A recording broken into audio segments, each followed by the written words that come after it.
Video पर 500 like और 50 comment का टारगेट पूरा करवा दीजिए, जिससे कि मैं अपना अगला एपिसोड जल्द से जल्द अपलोड कर सकूँ। उससे पहले चैनल को सब्सक्राइब करना ना भूलें। Thank you. जैसे कि हम सभी ने लास्ट एपिसोड में देखा था, पैंटोम बड़ी यानी अपनी जो पावर है ना पीक रैम की, वह रिलीज करने लगता है और कहता है तुम कुछ भी नहीं कर सकते मेरे सामने, मेरी ट्रू पावर देखो। अब आगे मजेस्टी होता है ना, जो सम्राट है ना वैसे देखता है। फिर जो सम्राट है ना अपनी साइड वाले जो आदमी खड़ा रहता है ना, उससे कहता है इसका पैंटोम चानार के साथ फाइट कर रहा है। तो उसके जो साइड में खड़ा रहता है ना ये आदमी, वह उससे कहता है हाँ माम ऐसा हो सकता है मामी, हमने पहले से ही पैंटोम को स्पेशल परमिशन दे रखी है, जिससे कि वो अपनी पीक रैम की जो शक्ति है ना सिटी के अंदर भी इस्तेमाल कर सकता है। फिर अपनी बात आगे बढ़ाता है और कहता है योर मजेस्टी आपने पहले ही उसके लिए बहुत कुछ किया है, जैसे कि उस इंसेट का जिससे वो इस्तेमाल भी नहीं कर सकता सही से, उसको देना। फिर जो होता है ना मजेस्टी यानी कि महाराज होता है ना रॉयल कोर्ट का, वह उससे वापस जवाब देता है और कहता है कि तुम सोचते क्या हो उसके बारे में, तुम क्या सोचते हो। सिर्फ एक 25 साल का बंदा यानी कि यूथ यानी जवान जो कि पीक रैम पर पहुंच चुका है, तुम अंदाजा भी नहीं लगा सकते कि उसकी जो जीवन अगाना कितना उज्जवल हो। फिर हमें सीन शिफ्ट होता है, हमें एक आदमी को दिखाया जाता है, हमें इसका इंट्रोडक्शन दिया जाता है। इसका नाम वाइजिन है, जो कि लेवल 9 का पीक रैम का कल्टिवेटर है और ये कमांडर है एम्पायर गार्ड का।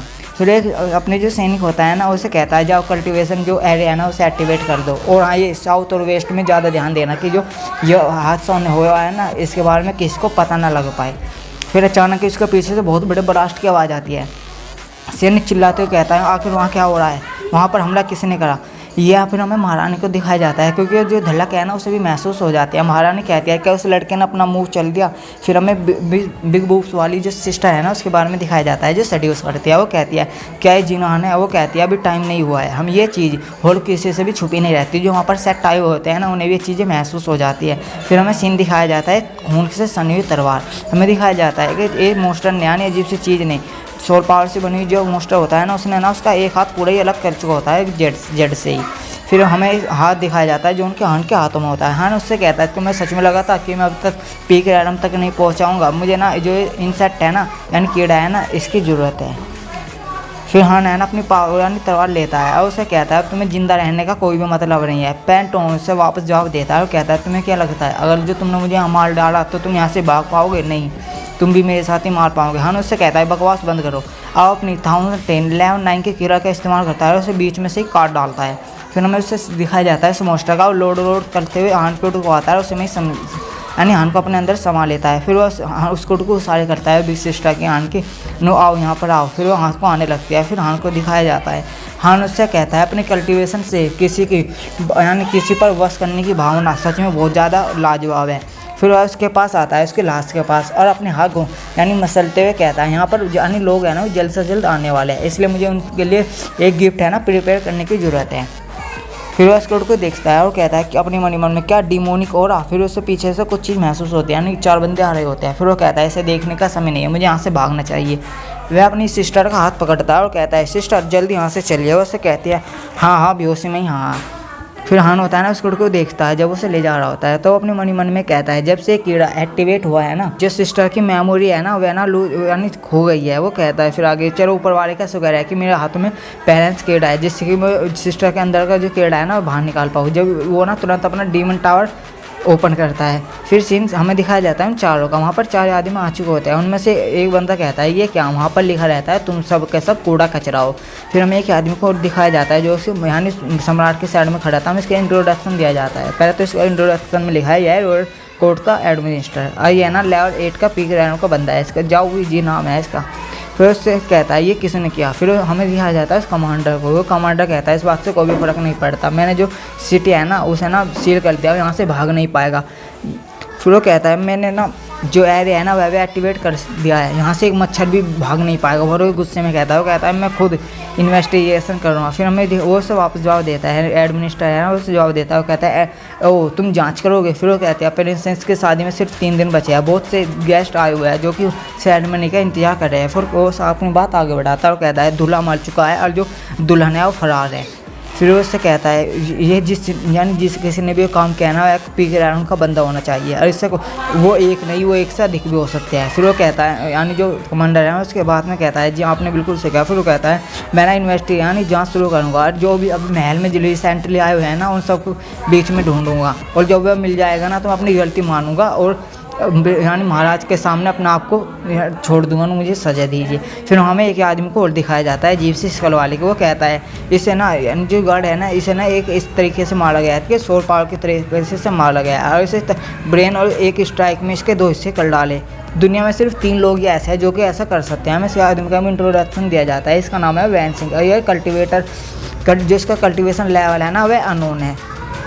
फिर हमें वहाँ पर चौथे आदमी को भी दिखाया जाता है। इसका जो है ना यानी इंट्रोडक्शन हमें इसका जो है स्टेट प्रेसिडेंट और जो इसको वाइडोंग नाम है, इसका लेवल 5 पी के नंबर है। वह उन सभी से कहता है जो न्यूज़ है ना फैलनी नहीं चाहिए बिल्कुल भी, जो यहाँ पे आज हुआ है।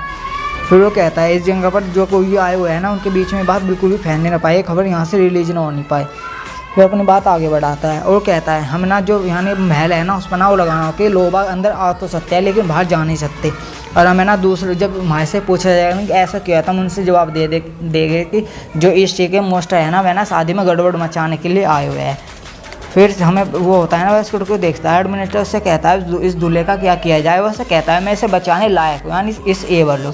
वह आपस में बात कर रहे होते हैं। फिर हमें डीमन टावर का दिखाया जाता है। वह ना पानी के अंदर धीरे धीरे अंदर जा रहा होता है, अचानक ही उसे एक मच्छी गटक लेती है। फिर हमें डीमन टावर के अंदर का सीन दिखाया जाता है।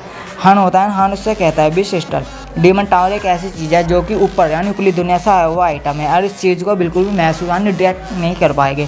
हम इसके अंदर पूरी तरह से सेफ है, इसलिए हमें डरने की ज़रूरत नहीं है। फिर वो कहता है सबसे पहले आप इसे खा लीजिए। वो थैंक यू कहती है। अचानक हन को कुछ होने लगता है, यानी जो उसका कल्टिवेशन लेवल है ना लिक्विड होने लगता है। अचानक उसके पूरे शरीर में से खून निकलता है जो कि उसके सिस्टर होती है ना उसके मुँह पर भी गिरता है। वो कहते हैं क्या।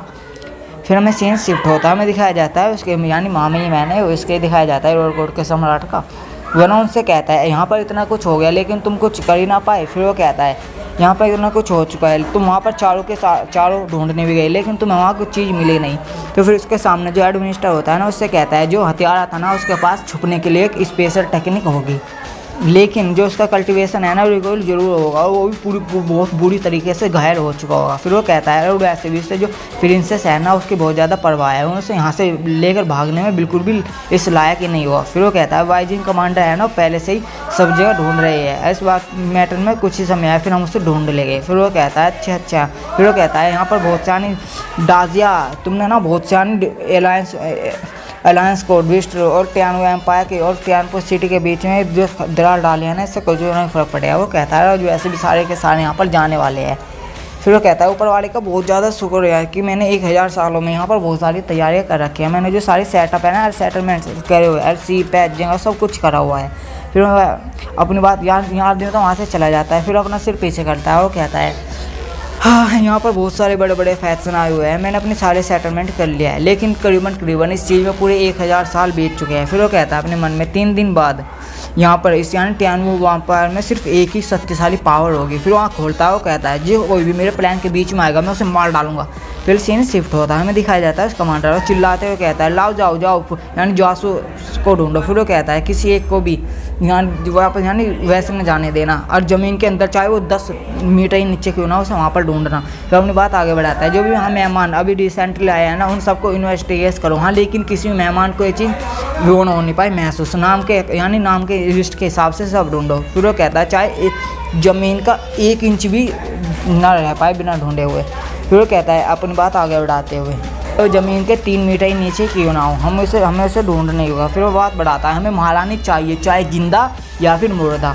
फिर वो एक सैनिक होता है ना उससे कहता है यहाँ पर क्या डांसर और म्यूजिशियन वो यानी गाना बजाने वाले बैठे हुए हैं जो कि स्पेशल मेहमान ने हमारे लिए भेजा है। वो कहता है फिर वो चिल्लाते हुए कहता है कि मैं खुद इस चीज़ यहाँ का मुआयना करूँगा। फिर हमें दिखाया जाता है बिग रूप्स वाली सिस्टर का वह होती है। वो कहते हैं शांति है यहाँ पर बहुत ज़्यादा शांति है, जो शांति है ना दूसरों को असहज कर देती है। वो कहते हैं जी हाँ मैं चाहती हूँ कि आप मेरी लड़कियों के साथ पुरानी सेफली वापस आए।